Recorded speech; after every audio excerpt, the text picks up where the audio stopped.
let's begin. Ladies and gentlemen, we are back for part 2. Hold on a second. I did realize something about this. Yeah, we're back for part 2. Yeah. And this is where we get into the juicy part. We'll talk. Part 2, the battle tendency, did from episode 10 straight to episode 26.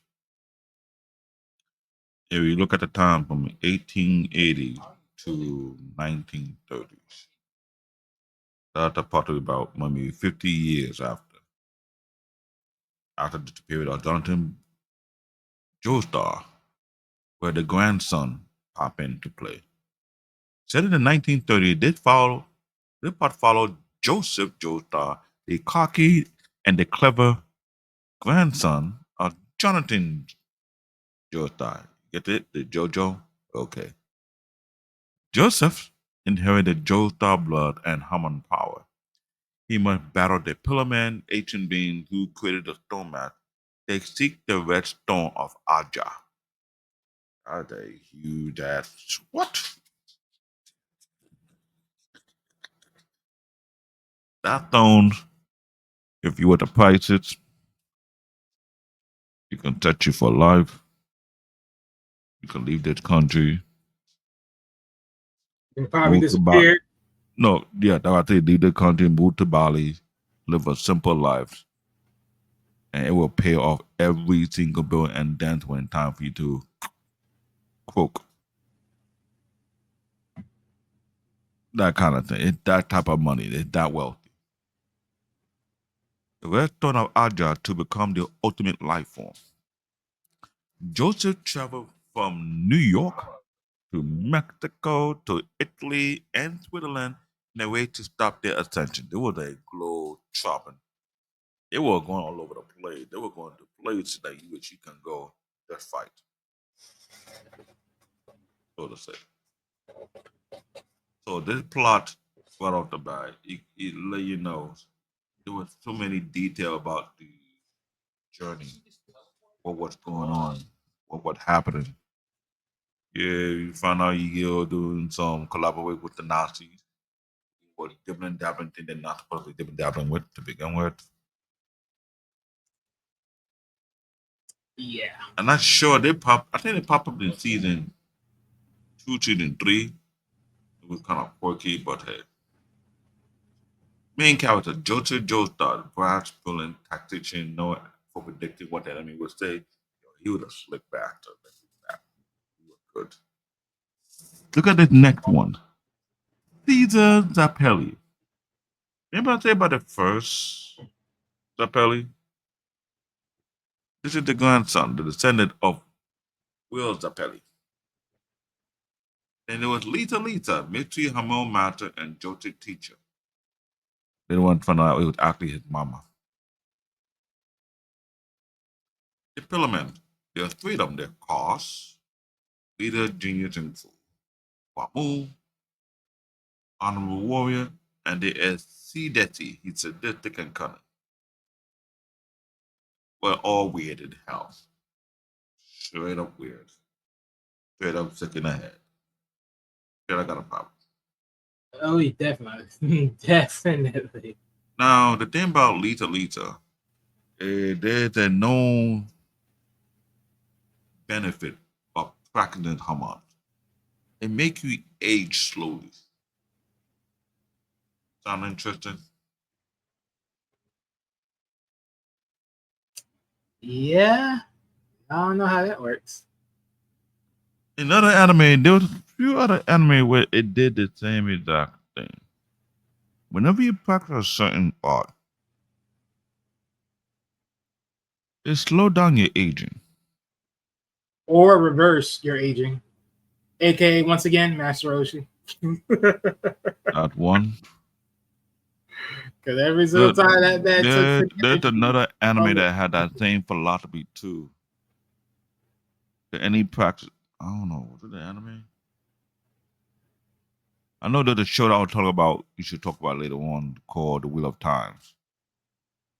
And one practicing that particular called channeling, they also have their age reverse or slow down.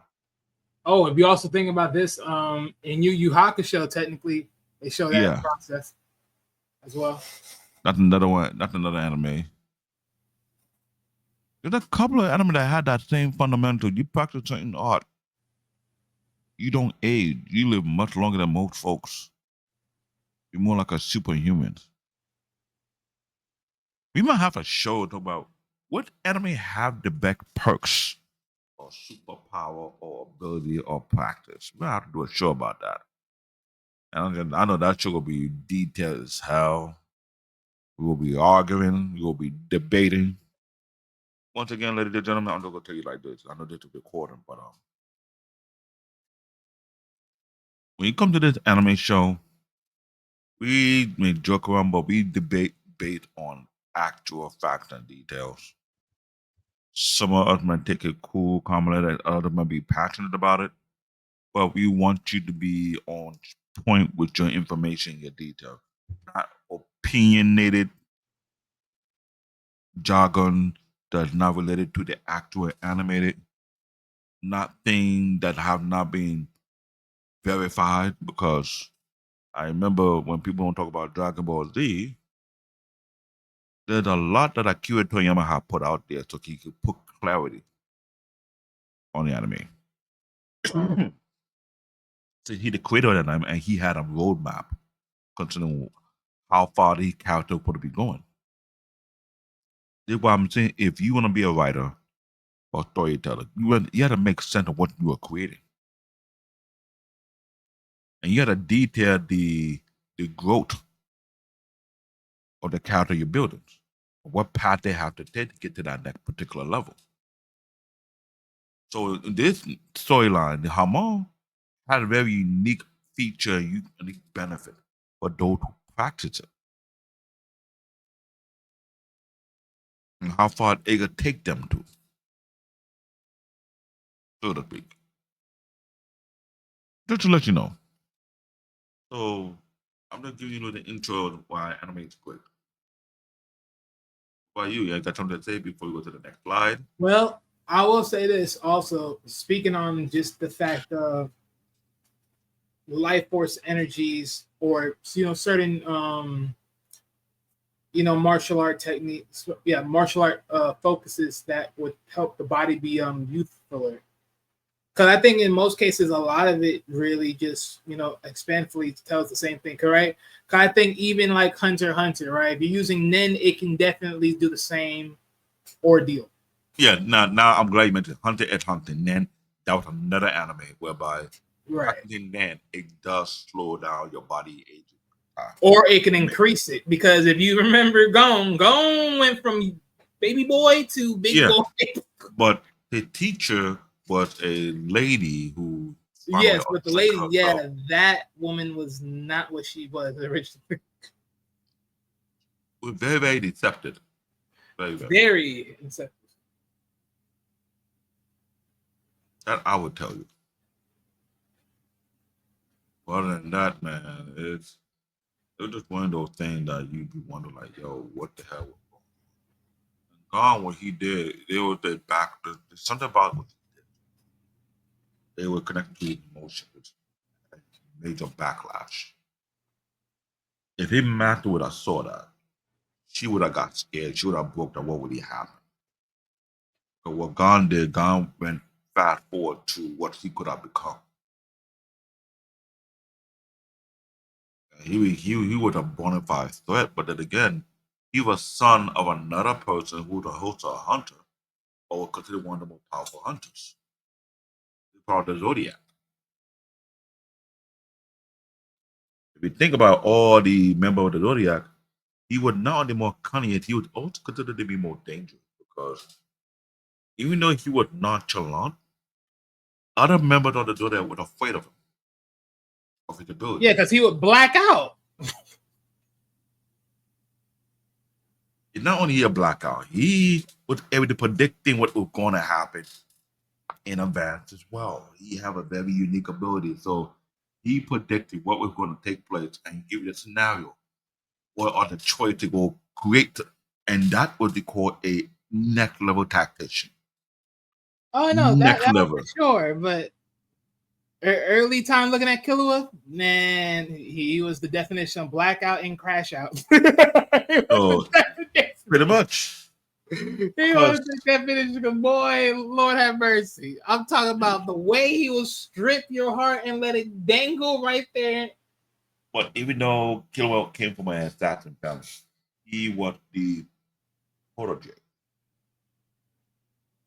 He was the next potential head of his family. But his level of ability was next level. Even his older brother was afraid of his ability. And anybody who watched the anime would think, oh, that's not the case. No. It was the case. Exactly. That's what they think. It was the case because what the older brother did was prevent him from becoming a threat. He was doing some brainwashing so that in case he was doing some brainwashing, which that was the main thing. But other than that, I mean, take the brainwashing out. He wasn't good to shit. He wasn't good to shit. He was too dangerous. Way too dangerous. And the thing is, his father picked up on his ability. He knew that his son was about to pass him sooner or later. And he wanted his son to grow up and wait. But the thing is, his father realized the friend that he had was no regular friend to begin with. Let's think about that. The friend that his son mingled with was the son of one of the most powerful hunters. Let's just put it like that. We have not get the chance to see how powerful this guy father really is. But he done amazing things for the organization, which is why he was up there. Technically, he was supposed to be the next head of the organization, but he did not want to be that. He don't like to be tied out. Apparently not. That's why he was out there like, hey, you want to go find me? Come find me. Yeah. And the father-son scenario, that was ridiculous. He had this boy going all over around the world looking for his damn dad. Well, we ain't talking about Hunter x Hunter, but yeah. This is the sidetrack because we'll talk about the ability, but that'll be another time. Power system advanced harmon using creative ways, conducting through water. Man, this section was making the anime more interesting. They were using water, using metal, using the cloth. They were doing all kind of craziness for this. The training required, it was even worse. Try to be underwater. Which, yeah, I mean, it's the hardest form, right? Because, you have to breathe, which is the one part of Haman, and then, of course, the focusing part. It was next level. And all this ability was being used long before the stand came into place. And which I also like to say, this is also in a sense of also doing the same thing with Dragon Ball, because even then, like, the little tiny tidbits when you're underwater and you got to think to yourself, you got to be focused under there to make a move. It's the same ordeal. So that's what the thing is. So it was this section of the series. It was getting very, very interesting. Gruesome, but very interesting. You know what I'm saying? Let's move on to the next slide. Now I want to go in detail with the key plot here. Jotri versus Stradio, former ally turned vampire. That was a better fight. Discovery of the Pillar Man, ancient godlike being awakened in Mexico. Origin. Hello. The Caesar arc. Ravi and eventually sacrificed in the battle with Wamu. Lita training, man. I don't know what even call her Lisa. This is what you might want to call her the Mona Lisa. But she was what? Joseph and Caesar undergo some bizarre Rigorous training. Boot camp in the military had nothing on this. Not how bad. The return of Adra, the key to Carl becoming the ultimate life form. The battle in Switzerland, Joseph faced Carl in the this That's another thing to it, now. When Carl ascend, this is where it got real ugly. He became the ultimate life form, but is banished into space by Joseph cleverness. But that was the only one to get rid of him. I hate to say that he could. His ascension was so screwed up. He was broken, literally broken. So he had no choice but to trick this guy in a way of sending his ass into space, which he remained frozen. And here's the joke about it. He never came down to fight Dio while he was in space.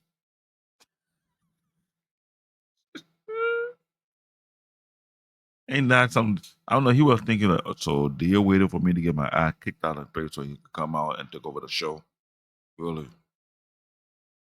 And then after that, knock me back into orbit so I could come and whoop this Dio and let him know who the real vampire is? Who the ultimate life form? Because I believe a car would have come back. It would be a different playing ground because he don't even have what they call a stand.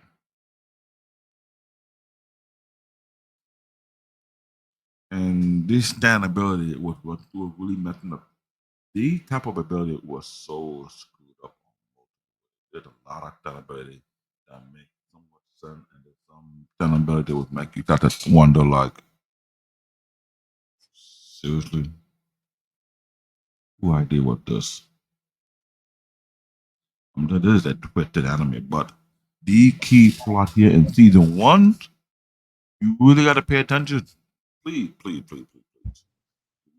If you're not a stickler to detail, then you're gonna miss a lot of Easter eggs. I'm just gonna let you know what you think about all this. What's your 2 cents?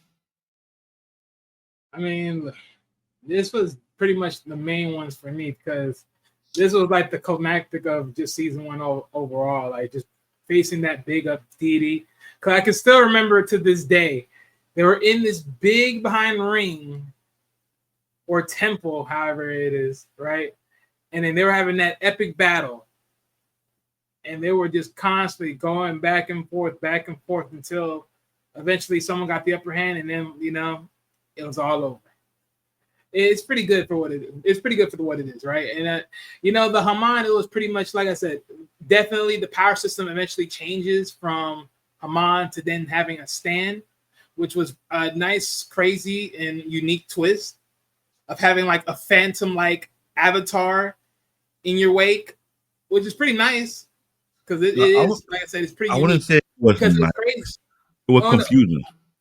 I mean, it was confusing, but at the same time, also it was pretty interesting because it put a very much an extra dilemma in the idea of things, right? Because again, it still says, well, one, these stands, they also too, just as much as anything else, got abilities where there can be positive and negative, how to work through those, and then how to figure out all that amongst everything else. And plus, based upon these stands, almost everybody that has these stands have a special cadence where they're the only ones that can see the actual stands, where the others, the regular people, can't because they don't know it's there. That is very, very true. But I would say this. Some of this stand was very controversial, whereby the owner of the stand can be unalive and then still running. No, make it sense. We can just call a stand a spirit. No, but let's be real though. The principle about these stand, were coming from human to human to the point whereby animal can have a stand. Then a object can have a stand.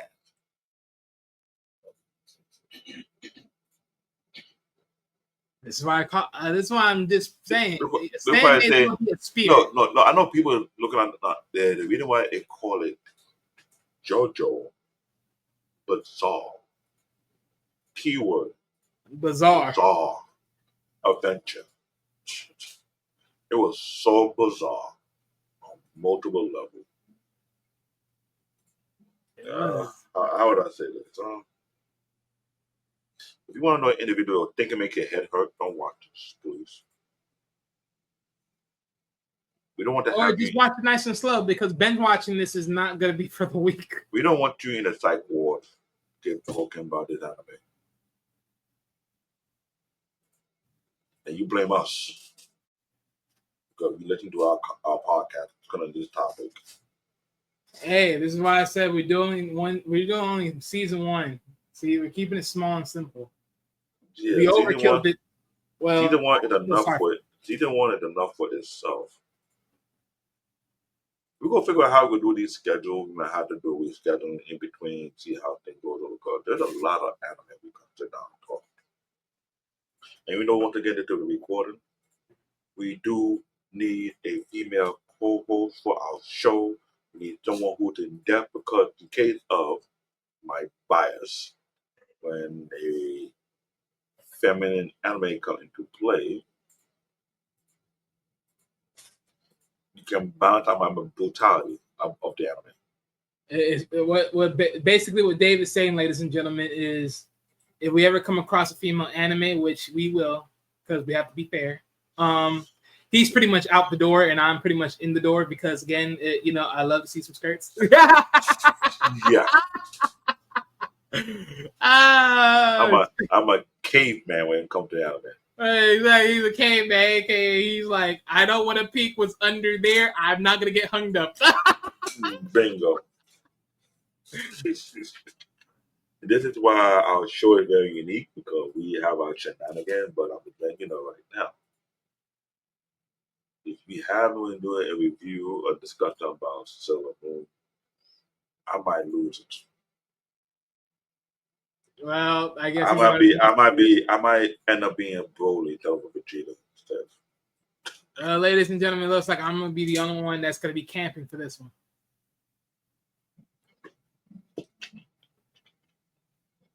I wasn't a fan of Sailor Moon, and I found it weird as hell.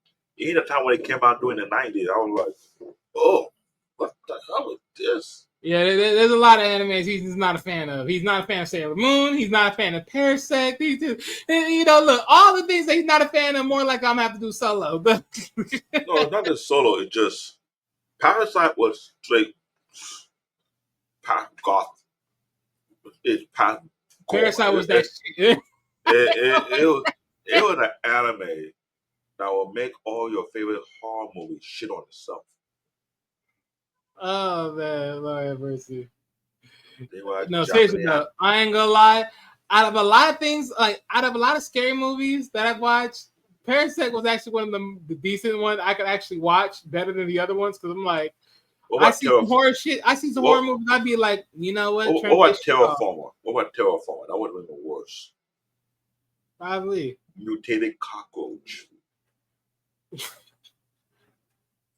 Ladies and gentlemen, the anime known as Terraformer is based on how these cockroaches got mutated out of space to the point they were like humanoid side and they were doing so.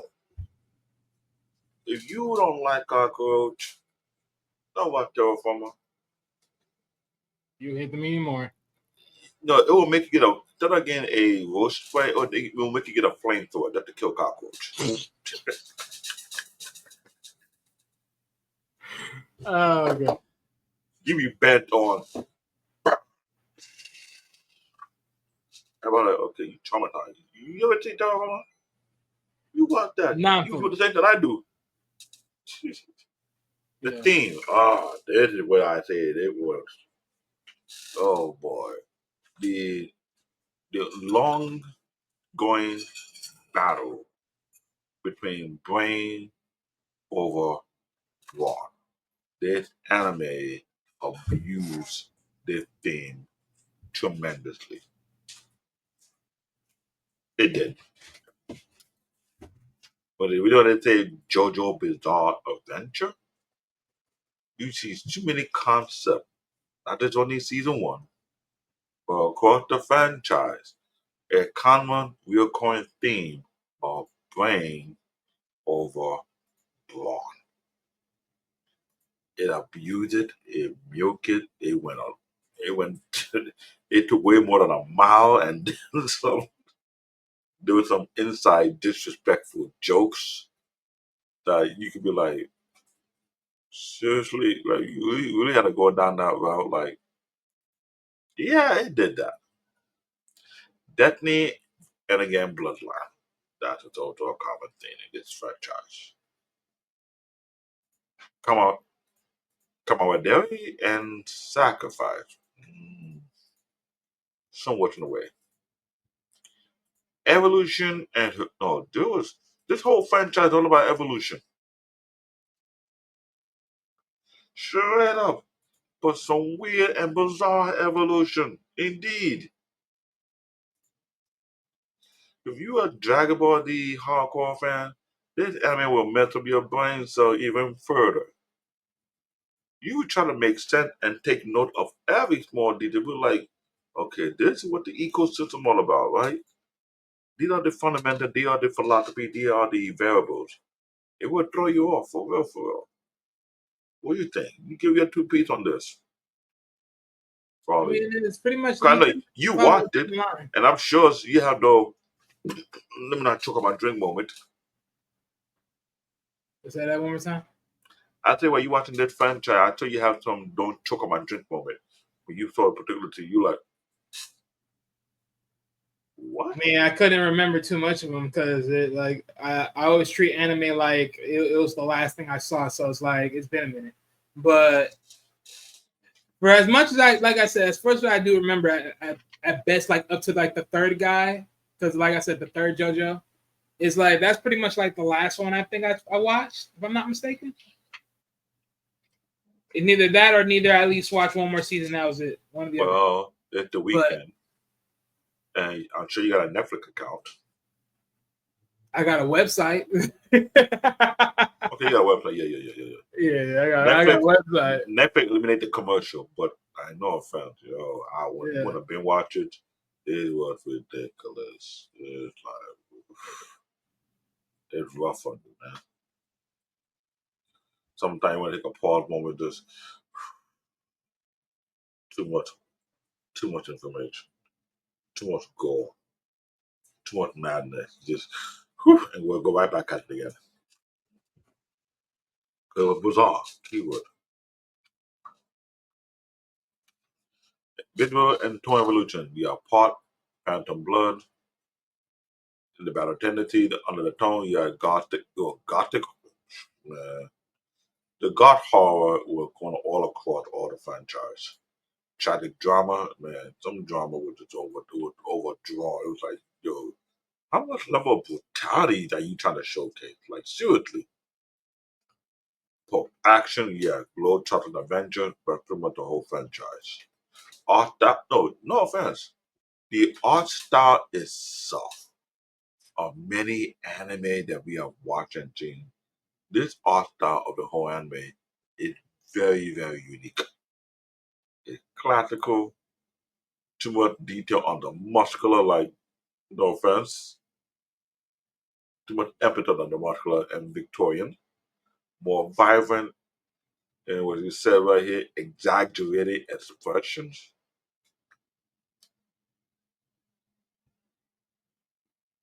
Exaggerated? How about ultra exaggerated expression? Which they threw pretty much throughout all the anime. Oh god. So that'd be the funniest part of it all. Every single time when you start seeing the Japanese letterings in the moments, just like how you see it in this little cut up right here, as far as little pick, it's always the funny part. Let me give it. Let me get a spoiler alert. There's one in particular that is iconic.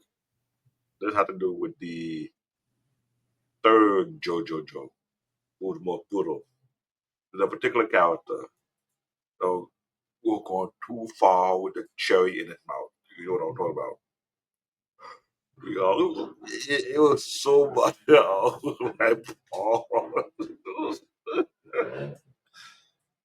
I'm not even sure. Oh, that's the first Diddler.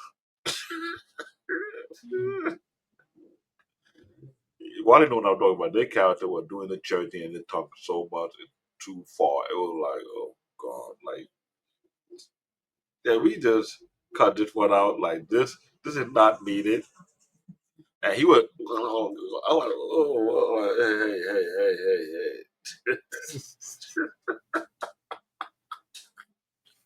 They had some over exaggerated scene in the anime. You'd be pissed as hell. You were like, seriously, you gotta put this one in? You really had to stretch this one? Do we need this right here? Anyway, it fit. Then I element of season one, the first period of the Joestar family legacy, was properly explained to a degree. The Hama introduced and maximized, was cool as hell. Iconic lines, oh yeah. Oh, this, so yeah. I hate it once. You thought it was your line, but it was me. Your neckline is Joestar will be psyching people. He'll be calling people out like what they're gonna say and then some. There are a lot of iconic lines in this anime. Too many of them. The origin, the beginning of a multi-generational conflict, which is contradicting. The deputy lineage, a recurring theme in the franchise, but I wish you could have gone further with it. Was it lineage? I just find But it funny that every single time they had to find someone to learn Haman from, it always got to be them from an Italian person. yeah, Hey, it's crazy. I'm guessing because from where Britain is and where Italy is, I'm just guessing there's a different is there like a different subsection like the weathering?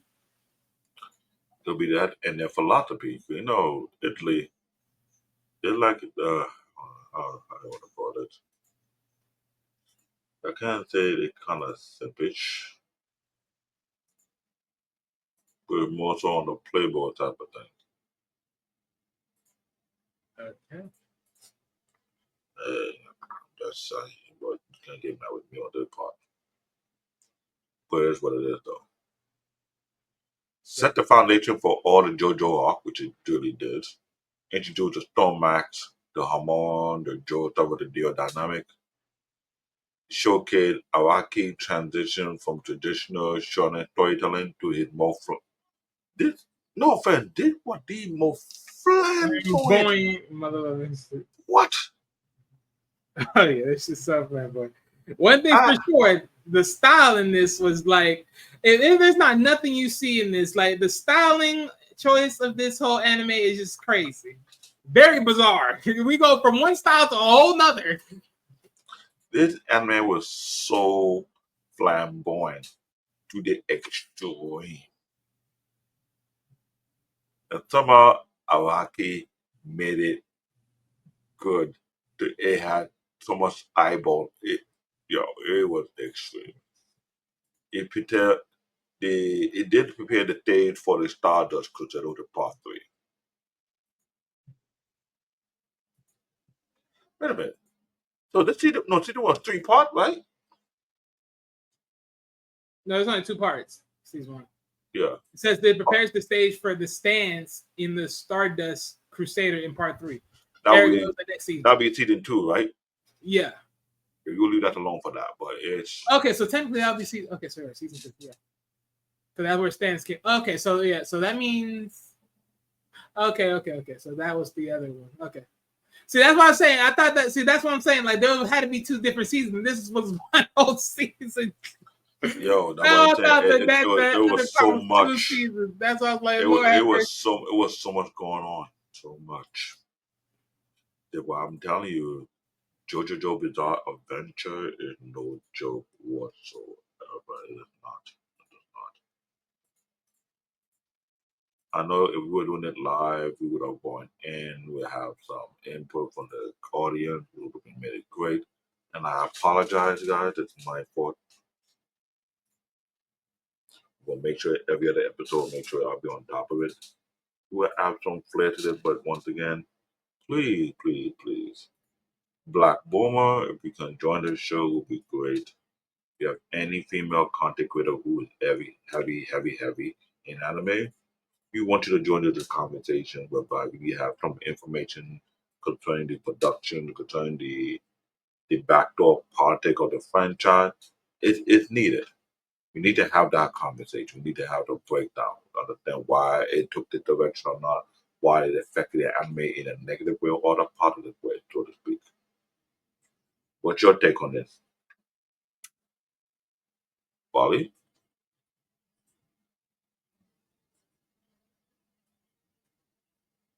Sorry about that. Give me a moment. Yeah. So real quick. So for the last statement for the JoJo Bizarre Adventures, one thing I want to add about this is this key factor. Honestly, I truly wish when they did this, they sort of did it like a Tekken type style. Like they keep JoJo and Dino's bloodline like constantly going, and they constantly go in the rivalry. Like, I wish they did it like that because that would have made a little more sense. This was like, it was like, all right, yeah. Because at the beginning, you would think to yourself like, okay, well, I wish you did this sort of differently, but okay. Because it would have definitely kept going. Because this was very like really up there in interesting points. Like it was interesting. It was. It was. I would say this though, this one I'd like to say it had some great storytelling in a very bizarre way. But it had a huge fan base. The fan base was hurt towards the end of season 5 because they were confused. We're not gonna talk about it yet. We'll get a chance to talk about it. We will. And I'm sure you guys will be asking questions. What would be the next thing for the franchise? We don't know ourselves to begin with to try to take the chance. This is why we need another co-host, people who want to join the team. I know we are part of the Spartan AQ network, but what Wally and I are trying to build on this particular show, we're trying to build a unique team for it. Because a lot of these anime go be discussing about, there's so much information, so much juice to pull out of it. And we want to make it as interesting as we can be so it build new fan base, new audience for some of these animes, some of the old or the new ones. So people can take note of what really going on and enjoy what they watch, so to speak. Yep. Because it ain't no fun if you don't know everything and you're just like, I'm so scrambled. Like, where do I start here? I'm like, well, you start right here looking at this now. It's like And little tidbits to get you in.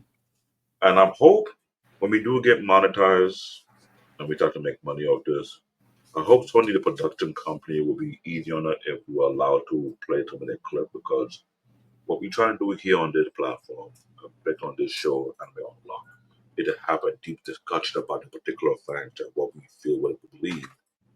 Yet we may have our opinion what it should have done. I'm going to be the one who will be more objective.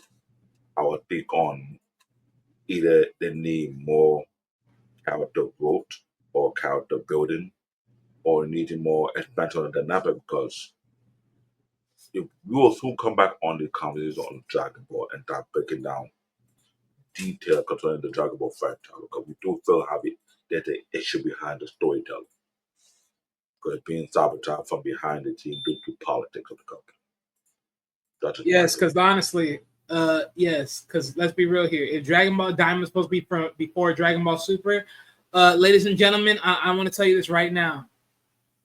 Super Saiyan 4 is not canon. I said it, I'm gonna still stand on it.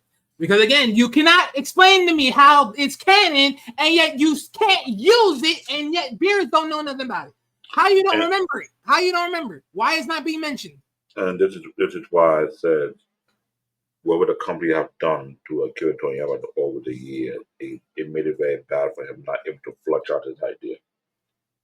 Because if anybody understand the company that owns Dragon Ball Z is the same company that owns One Piece.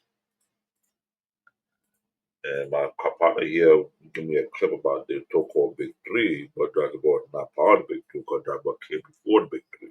Well, technically, I mean, look, we all okay. So, ladies and gentlemen, let me put it like this. I was gonna save this for like another video, anyways. But when they talk about the big three, right? They started the big three conversation in the early 2000s. Mm-hmm. And technically, amongst that list, Dragon Ball is not on it because technically Dragon Ball became before that. But that's the thing, right?